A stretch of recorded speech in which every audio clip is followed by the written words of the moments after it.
Welcome to the Rise to the Challenge podcast. Join me today. He's a professional athlete, CEO, and musical artist. It's TJ Wright. How are you doing today, TJ? Good, man. Straight up, having a great time, living this life. What about yourself? How you doing? I'm doing good. I'm excited to have you on the show and to learn more about your rise to the challenge. First thing we like to do with all of our guests as we go right to the beginning, talk about where you're from and what were you involved in growing up? Man, it's a great question. I'm TJ Wright. I'm from Beaumont, Texas, also known as BMT, Big Money, Texas, Golden Triangle. If you ever get a chance, look that up. And growing up as a child, I was involved in pretty much the same stuff I am now. I guess it's just matured through the process: sports, music, being social, and fashion design. So, I mean, different stages. We talking about childhood. Been a four-sport athlete pretty much my whole life. I ended up being an athlete of the year in my high school. Was designing T-shirts since the 10th grade, doing music since the 10th grade. Playing Little League All-Star, and just as a kid, just kind of being in the neighborhood, riding bikes, doing the whole like building ramps, jumping off ramps.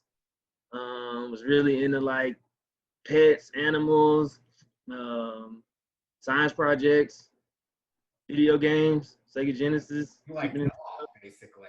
Just Yeah, I had a really good childhood, taking trips with the family. So, what kind of sports did you play, and what was the one sport that stuck out to you?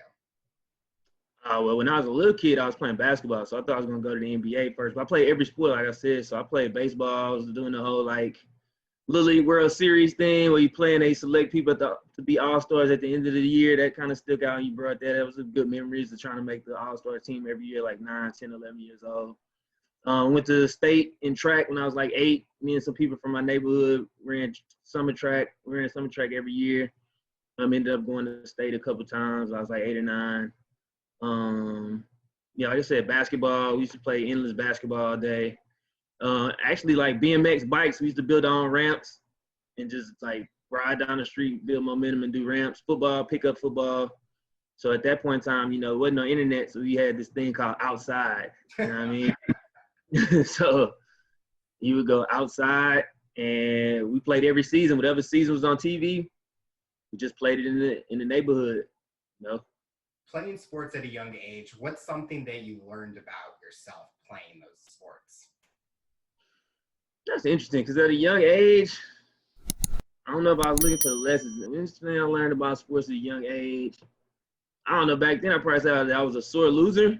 I hate to lose. I love to win competition. Dylan was a terrible loser. And another thing I probably learned at a young age was just toughness, because I always hung with people older than me, and I was always a little more advanced for that reason. So the only way you get down, is if you could keep up. So I probably learned toughness through sports at a young age. Did you have any motivations or inspirations growing up? Yeah, I say family was my father, my mom, just my cousin. So we had this like, my dad's dad was this influential civil rights leader in a small town that did all these things. And they built like a little monument for him. So it was his own children really honored him and loved him. 20, 30 years ago, he passed away. So he had a lot of stuff and accolades in this town called Angleton, Texas, that they still did. So just the legacy of him, I'm named after him. I'm probably the last person in our family, last name Wright. I'm also named TJ Wright. So that's influential. I guess on TV, like celebrities, bigger influences would be like Allen Iverson, Jay-Z, Pimp C, and UGK, and like Martin and Will Smith and that type of stuff. So I was really into that as a little kid. You talked about the goal of going to be in the NBA. Was there ever a time where maybe that direction changed? Yeah, definitely. When I was in high school, we had this dude named Kendrick Perkins enrolled in school, and that was like the whole basketball team was going to be built around him. So the NBA was definitely not in the course for me. I switched to football and ended up being a starter in football, and that's how football went about. But I went to that school that I went to thinking I was going to be on varsity from the 9th grade. That didn't happen. So I kind of got basketball started seeming like something that wasn't going to pop. We still ended up being like ranked 5th in the nation. I don't know if you know, Kendrick Perkins was a starter for the Boston Celtics. He was a multiple-time champion. So I was able to to actually be a part of that and see how greatness works. And like I said, we went undefeated multiple years. We ended up being number 5 in the nation on that. But once that happened, that was pretty much clear that, you know, NBA might not might not be something that's gonna pop because we got somebody that's about to go to the NBA from the 9th grade. I mean, from high school, so stuff's gonna be a little different. With making the team, were you always trying to find a way to push yourself to be on that varsity team level any way possible? On the basketball side, yeah, definitely. Yeah, I played the summer going into the 9th grade with a bunch of grown men, and one of them happened to be somebody who's gonna be on the staff. So we had this whole conversation with my dad after that day, like, yeah, send him to this school. We had this new school coming, blah, blah, blah, blah, blah. Then when it didn't happen, yeah, I used to go, my dad used to put me in summer camps. He used to drive me to summer camps on his own. He got me scouted. So I really didn't get that much PT because I was playing football.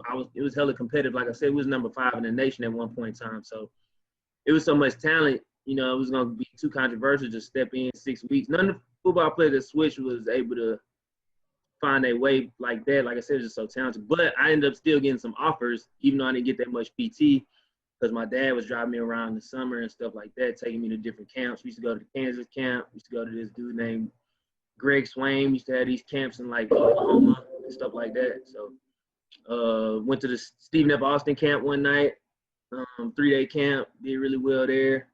So just, yeah, my dad taking me to camps and just hooping because it's a great way to stay in shape. So I never stopped playing basketball. It's the best way to stay in shape passively for something like cornerback. So, you know what I'm saying? Because all you're doing is running up and down. Basketball players are extremely quick. You know what I mean? Vertical, it's about footwork. So you learn to control your feet in a quick space, get off the ground really fast. So I believe in cross training. So long story short, yeah, I always kept up with it. I tried. I'm still got some stuff. I'm actually full circle back into basketball now, but at that time, it is what it is. And I had some opportunities to play basketball when I got to college, but I was kind of jaded in college and I didn't take the opportunity serious. I probably should have, but I was approached one time in college to play just basically because I went to the school I went to. When you were going into college, what path were you taking there? Like, what opportunities were you taking? Well, when I went to school, it was like, I'm going to go try and get to the NFL. So I was trying to go D1. And, you know, it was like, I'm going to go to the NFL at that point because I made All-State in football. I was from Texas. Decided to go to Ohio. So at that point, it was like, just made a business decision to see if I can get to the league. Was it hard? I don't know. Is Ohio a D1 university? Yeah, Ohio University, D1, Bobcats, what they call a mid-major. So it's like the Bowling Greens, the Miami, Ohio, Central Michigans, Middle Tennessee, those type of teams. Now, you mentioned that you wish you took opportunities in college. Talk about why you didn't take those other opportunities. Well, at that time, I was definitely homesick. So I was doing a lot of self-sabotage, trying to not be at the school. It was just a lot of culture stuff. So I was messing my grades up. Time management, you know what I'm saying? Because college football is a whole different ball game. Being loaded down with football time management. Outside looking in on basketball, I didn't know if I was going to be able to keep it up because they missed school 2 and 3 days a week. So I never understood how they was able to stay eligible to begin with. Just the load. But we did have a dude that when I got there had played both sports named Thomas, and I kind of was picking his brain. I never really jumped at it. But I do understand looking back, I should have just, even if I didn't play, it's going to make you look good. I should have ran track. So if anybody sees this is going to play college basketball, college anything, you should definitely always run track no matter what sport you play. Even if you're going to go get burnt, you're going to always be faster. And then if, you know what I'm saying, because it just looked good on your Wikipedia page. So I didn't even know Wikipedia was going to come out. But, you know what I'm saying, it's going to just look good on your resume to the next level. You talked about having to struggle with grades and time management. Was there something that changed that told yourself that, okay, if I want to make it to the NFL, I need to start doing better in these different areas? No, I didn't master time management until I got out of school. In school, I was just really be completely transparent, just being selfish. So I was always smart. I always understood what was going on in class. So that was kind of the reason why I didn't show up all the time, but I knew what was going on. It was just really when it seemed like, oh, you're about to be ineligible, my love for football is what always motivated me. It's like, I can't be ineligible. And my parents was always on me, but I'm from Texas, I was in Ohio, so they can only like yell at me through the phone, right? So, so, you know, but at some point in time, you get tired of disappointing your mom or disappointing your parents and hearing that in their voice, and you just go ahead and buckle down, do what you got to do or whatever. I think a lot of students can relate to that, where they kind of get into college and they're like, well, I don't have my parents on me all the time. And they kind of just start doing whatever they want. And it's almost like sometimes they get that reality check in a way where they're like, okay, if the decisions you do make can affect your future, it may lead to not getting the job you want or the path you're wanting to take. And so it's kind of a way to see, can you make it on your own? When you were going through finishing college, what was the next opportunity you wanted to take, or what was that next path after graduation?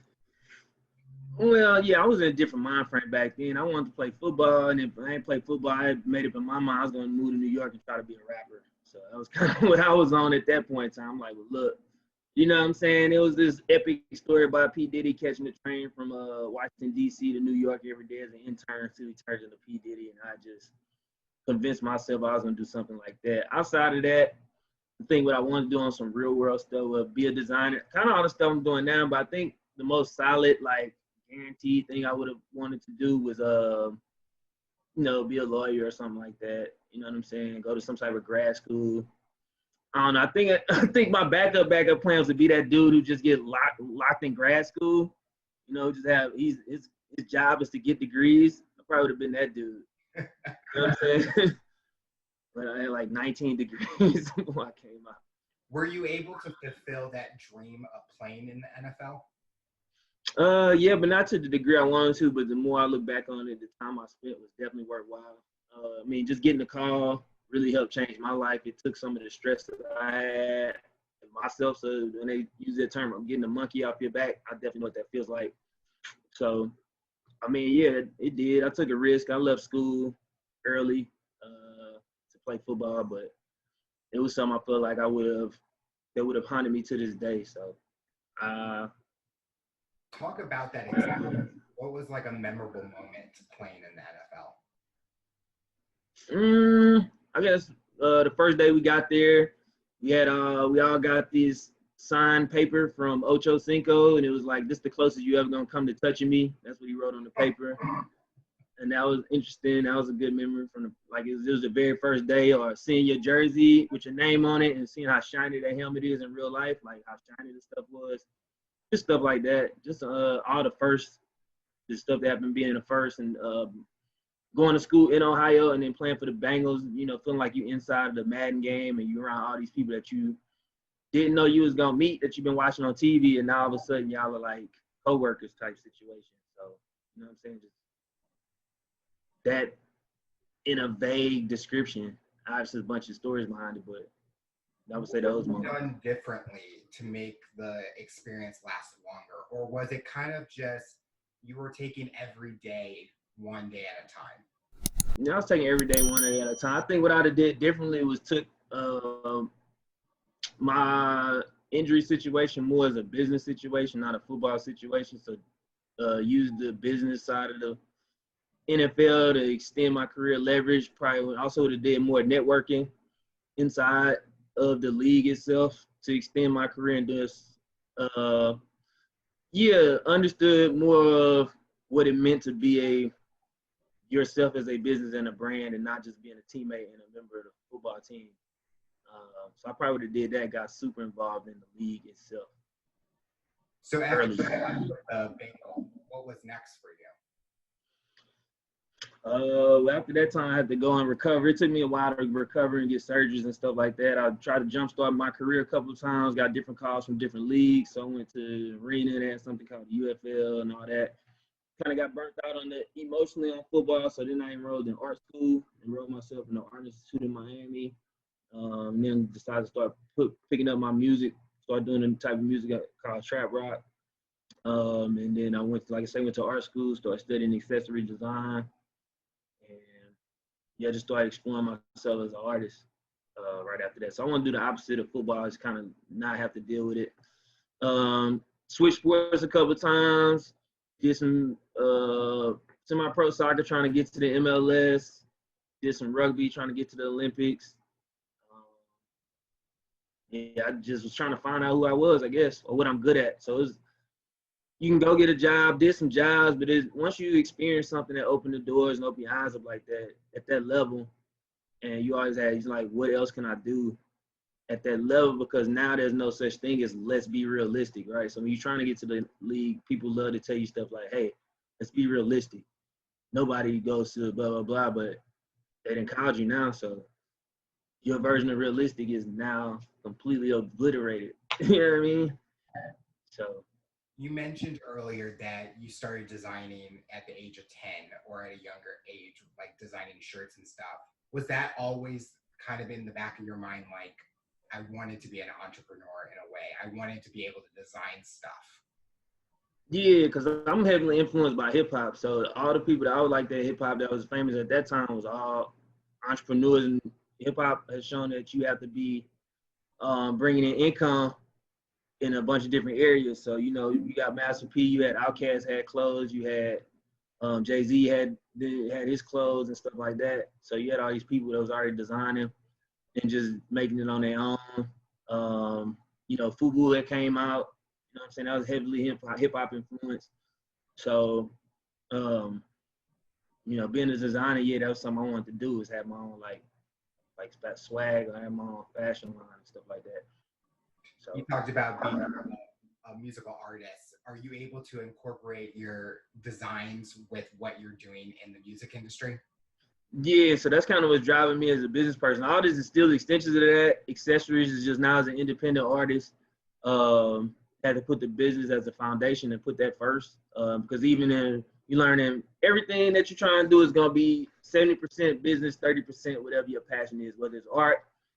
So I designed this painting behind me. As a physical artist, you still have to figure out how to market and get your stuff sold and get it into these different places. So I don't know if you see it lights up. It's AI infused. It looks like thunder lightning bolts. I kind of see it in a reflection way, and I like it. So, yeah, it's based on the human heart and the reactions. It's called mosh pit. So this goes with my music too, but it's AI. It's supposed to be so all my stuff that I do in physical art is based on a human relationship with space and time.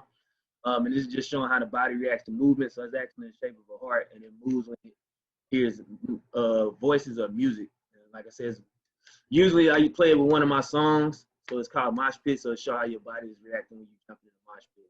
That's how I do trap rock. So basically, yeah, everything's kind of interconnected on the brand. Is based in a hierarchy as well as a cyclical environment. And each brand's extension of accessories is what I'm basically trying to create is this huge emotional brand that's experiential, right? That'll go at different levels. With the ultimate buy-in, you can hear a song for free, but we also, going to be building hover cars, which would be, over 100K, right? So there's something that the brand I'm building at each level for all types of consumers, all types of people, all ages, right? And even with various interests. So when we get into the tech side, you can hate rap music, but you still can enjoy drones, right? And we can get deeper in the heavy lift drone aspect, or you can enjoy art, right? Or you can enjoy these different things and absolutely hate rap music, right? And still be able to engage with what I got going on. Or you cannot give about none of this and love music and still, you know what I'm saying? I think definitely. Like, this is a 3D printer right here too. So, you know what I'm saying? Like, wow, this is what we doing. I think for me, when I'm getting involved with like music, I kind of like to learn the personal side of the journey, because usually with musicians, they always like incorporate what they've gone through or the stuff that they care about. You can hear the passion in the lyrics and everything. And it's kind of nice to see all your different passions and how they intertwine with each other and they work in a cohesive way. What have you been able to see a big growth in your music career? Have you been able to perform at places you wanted to? Or what has been the challenges with getting yourself out there in the music industry? So I've seen it grow from learn how to build my own platform, which I'm about to do. I have not been able to perform anywhere because the biggest challenge is being too ahead of the curve, being too different, and then the money aspect. So I've learned in the stuff. So transitioning from football to music, there was also a block because they don't, especially hip hop, there's this lack of respect for athletes that want to be musicians or whatever. but there's a lack of respect, and this is rappers and whatever. These people towards music, right? Rap is the one type of music where the successful person say they don't even care about rap or they can't rap because rap is 90% business, 10% music, right? So this is why people say rap sucks. Uh, and then it's just a matter of because I'm combining hip hop and rock. I often get told that my music is good, but they don't know what to do with it. So rock venues not too keen on want to let us set up or do not do our thing because there's gonna be some rapping in there, and the stigma that comes with that. And then hip hop venues not too keen and want to let us set up because they like to put you on back to back to back. They not understand the live instruments. They don't think that the audience want this because it's alternative, right? So people do want this, but it's an alternative, right? So I do, I typically I didn't want to use profanity, but I do mess with that type of music. But I'm just not gonna not listen to Lil Wayne. I'm not gonna not listen to whatever I'm here for. But I'll jam that in its own whatever. So I'm building my own platform, and that's why it's important for me to have these different outlets to, because even with startups, CEOs get paid, and how I use my money is just different. So I'm doing the same thing Elon Musk did, but it's to fund my art, right? So he took his PayPal money to do Tesla and his Tesla money to do SpaceX. That was his personal stuff, right? His personal drive. I'm gonna do all that, but it's eventually gonna come to me having a platform. And I learned that when you're trying to go under somebody else, it just taught me that it's gonna be best for me to be independent. Then you have to try to make hits for people. You have to try to change what you're doing artistically for everybody else. And my music and my art is gonna come from, I guess, a parochial place, right? A place where it is created and you can like it or not like it. It's designed to have an emotion. So I want you to love it or hate it. Like it wants to derive emotion. So, and I don't want to have to try to make a hit. So if I can find sustainability, then I'm able to create passionate music and say pretty much what I want to say, and it just be what it is. For someone that doesn't listen to your music or genre of music, what would you want to tell someone to try to give it a chance in a way? And what do you want them to learn from listening to your music? I think at this point, I feel like if you that friend that enjoys being able to tell somebody what's gonna be hot next year or putting somebody onto something, like, nah, I'm telling you, this is what it is, and that's why you should like this music because it's something that you can have to yourself. It's for highly curated people with discriminating taste. I think that is something that's driven on energy, it's driven on motivation, and it's basically motivation of music.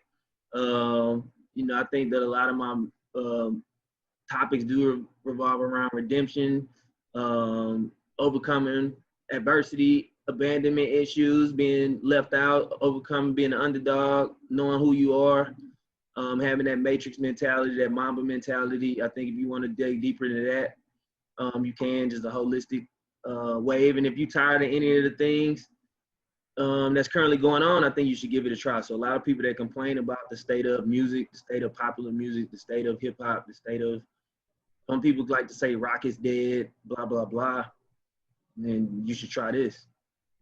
I think nowadays you can see music, even I think like the whole J-pop, K-pop stuff has been hitting the market in the United States. I think people are giving our new genres a chance and they're finding it. So definitely, I think it for people that you're talking about the whole different topics that your music is about.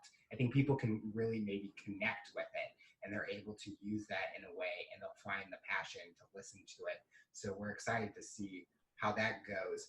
When you're, I think everybody can relate to feeling like, they wasn't given they just due, or that, they wasn't, I try to write about relatable issues. It's a lot. I write about love a lot too and experiences, but I think the main thing is to motivate. And I try to capture moments, and then I try to write about topics that people don't really touch on. You know what I'm saying? Because typically, we write about falling in love, getting your heart broken, and hip hop making a bunch of money, or how tough you are. So we're gonna rap about that and sing about those things, but I also try to talk on a bunch of different issues or different perspectives, right? The dumper, but also being the dumpee, the winner, and how you've also lost. You know what I'm saying? Overcoming stuff. So different things like that. do you have those times where you wish that maybe you would pursue more in the athletic area, like go back to sports, or are you finding the passion between the balance between both, that you're able to maybe do sports as a recreational side or a semi-pro level? Yeah, no, I'm finding balance in both. So I went as hard as I could with sports. So I pursued sports hard, and it's like, so once I know I got my own recording method, it don't take me a long time to record. So music not hard. Like I said, the biggest part about music is building my own platform and connecting with my own audience, and you know what I'm saying, it's just really, you know, finding people that's genuine behind the scenes. There's a lot of stuff, and like I said, as an athlete, and being my own pro athlete, there's a lot of things that maybe come off as abrasive transitioning, but I don't think I should have to do these things because music is shady. You know what I'm saying? Behind the scenes, and I'm my own person. I'm coming in my own thing, so I'm not just some random dude. You know what I'm saying? That needs you to build me up. You know what I'm saying? So it's just a lot of stuff that's going on behind the scenes. But what I'm getting at is this, especially on the hip hop side, I don't have to rap about no fabricated lifestyle. I live life. I go in the booth for a little bit, and I talk about everything that bothers me, pretty much. And it might be from 8 years ago. So, you know, I don't want people to get too caught up in my lyrics. Or it might be something that haven't happened, but I feel that way. Like, you know, you made me so mad, I want to punch you in the face. So I wrote a song about punching you in the face, but I haven't punched anybody in the face. You know what I mean? But it's not hard as far as that, the recording process, the art process, right? Hardest thing about a good idea is how long it's gonna take for it to pop in your head. So you might have a good idea and you're like, man, why I ain't think about that like 6 years ago? Because it took 6 years to pop in your head. But once it's there, it's there. So the balance, basically what I'm saying, the balance is there because it's a natural process. It's naturalized, it's not hard. Sports take up a lot of time, and sports come with a lot of different avenues and different things gonna come your way. And everything that happens in society happens in sports. So people don't understand that, and people think there's a big divide. Is no, you know, Clark Kent, and then something crazy happened, you have to go be Superman real quick. So whatever you got going on right now as yourself, you are still gonna have that going on as yourself, and then you got to go to practice, and then you got to get it, and then you got to go back to your problems, or maybe you don't have problems, whatever. You know what I'm saying? So it's not hard. And, you know, the more you graduate to different levels in sports, the more you become a target for everything, the good and the bad, right? So Is there any future ventures that you want to pursue in the future, or are you just focusing on your music and design area? Well, my design lends me to all these different ventures. So I pretty much create, automate, and delegate what I do. So I'm a rapid prototyper. I'm a startup aficionado. I'm passionate about that. So anything that I want to be involved in, I'm pursuing. And so one of my next meetings is going to be over a business venture that I want to do and create. I'm getting approached by lots of accelerators. I get approached by a lot of people on the platform, LinkedIn, to be a part of different projects and ventures. So I'm definitely involved in a lot of ventures, and I'm continuously being involved. I'm about to start hosting courses on product design and teaching other people how to basically rapidly take an idea, get into the atmosphere. Like I said, we got this 3D printing now. So I can wake up, and if I got an idea, get the STL file made, prototype it at a smaller level, look at the market size. So I got it. It's a business and startup is super systematic, and it's almost like football. Football is hella complex. It's deductive reasoning, right? You got 300 plays, but by the time we get to the line of scrimmage, it's only like 9 or 10 options that could be going on. As this dude goes down the field, there's less and less options, and then a slower reveal. So it's super systematic, and I'm into that, and creating teams and being approached by people and the opportunity to contribute to the ecosystem as well as the society from, job creation, mentorship, something I'm passionate about. So I'm gonna always be involved in that. And it's just not as daunting as it might seem from the outside. We had the internet and the ability to attract high level talent and even to mold talent, right? So a lot of this just boiled down to self-confidence and then having positive reinforcement from the people around you to not kill your self-confidence. You mentioned during your time at the NFL, you wish that you networked a lot with more people. Are you able to change that now and think about networking a lot more by using different platforms? Definitely. I think about, because I see how powerful it is now. And, anytime you're a former player, your light dimmers a little bit more than being a current player. So understanding what power I had at that time and looking at times where I was approaching things and I thought people was trying to use me, but I didn't have enough business knowledge to understand the difference between somebody trying to use you and actually presenting you with an opportunity. Because sometimes you have been presented with startup opportunities that took off, especially knowing as a founder in these things now, even if it seems like it's not whatever, I can plug myself into the team and help it get to the next level or whatever. But yeah, and then the NFL itself changed some things behind the scene. So they have something called the NFLPA. It used to be a paid membership. They made it free so that anybody who played, so they really reached out to people and brought everybody into the NFL family and really accelerated this concept of it being a brotherhood and allowing people to connect. So that's changed everything too and interacting. So I had this piece chosen to be shown in the Super Bowl last year. I think they're gonna show it at the art show this year. Or hopefully we can get it in. Or these type of pieces I've been doing. These are all I'm doing a series of these pieces, like I said, based on the human relationship between space and time, and movement and all this thing. So definitely now, definitely see the power of networking. That's how me and you was able to connect, right? And network and showcase this to our audience and grow and all these different things. So the two things I realize now is networking and leveraging, and that anything can be leveraged, right? And anything that you can craft a narrative or a story around can be leveraged. So for someone that's listening to the interview based on your journey and experience, what tips or advice would you give them to overcome their challenges, accomplish their goals, and rise to their challenge? So the main thing I would say is literally the power of positive thinking is always about positive thinking. It's always literally about positive thinking. And that positive thing is gonna lend into you understand the power of you, right? So you do need other people, but other people do not define you and other people cannot stop you, right? It's just you either gonna have a bunch of this or you can have radio silence. Mm-hmm.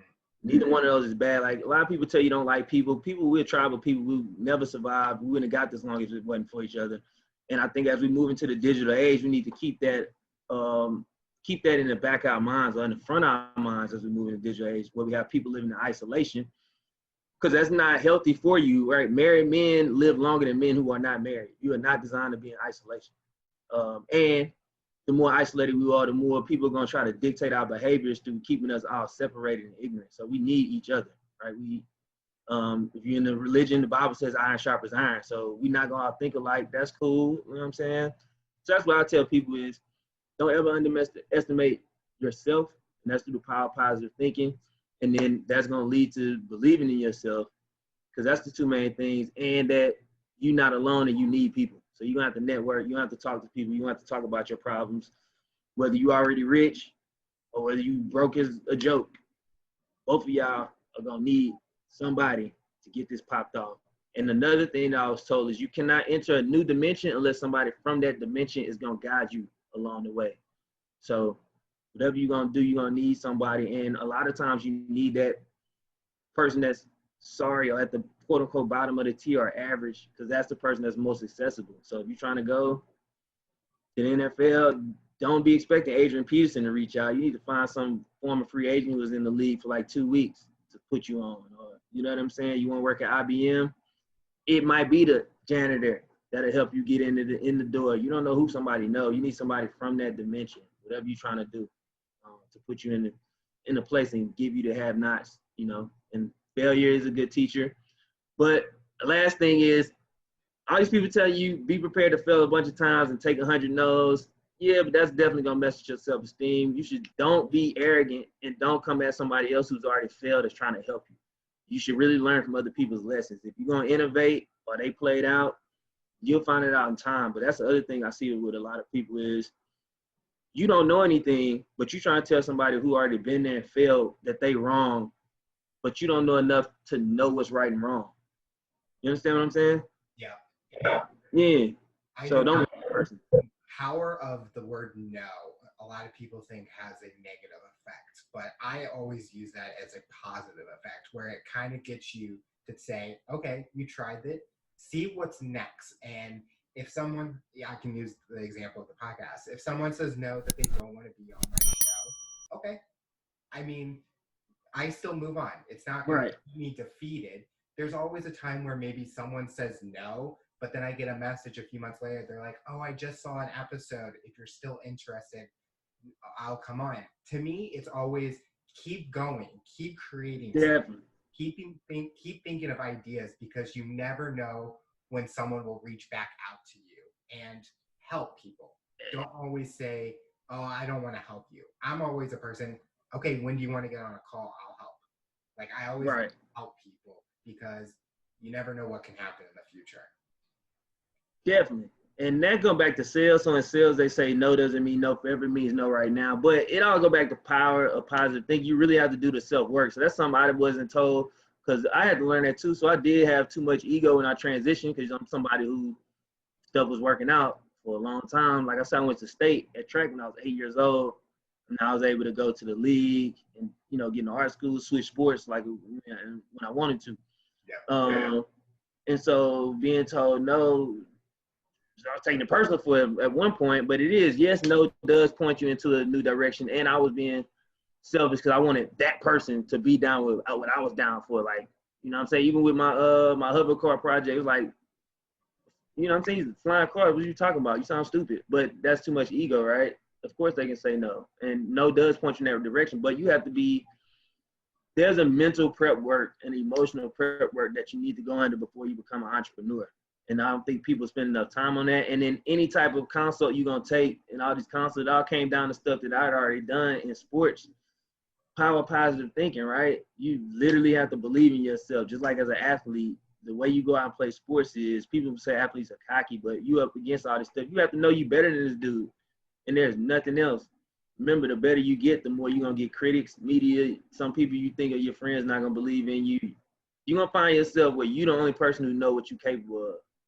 Right? Yeah. And that's why it's important. That goes back into the no. So yes, no's point you to the yes, but you have to be, like you said, in a mature mind frame that you are in to see that. And that's why perspective is good, because when you take that perspective, it's going to attract. And in sales, I would say learning more about what you're doing, which is selling. Yes, no means no, not right now. I just followed up with somebody yesterday who told me no 3 weeks ago, and now they're like, yeah, I want to work with your service. Because so in one of my other ventures, because the thing they thought I was forcing on them or whatever, I know the value and the pain point I was solving in the market. Gave it a month, came back and followed up. They still hadn't closed the deal they was thinking about. Now I'm got the deal. That's just how this thing works. Well, TJ, I want to thank you so much for coming on the show. I truly enjoyed hearing about your rise to the challenge, and we're all excited to see what the future has for you. Perfect, man. I really appreciate this opportunity. Thank you for this show. I think you're doing a great job, and keep up the good work.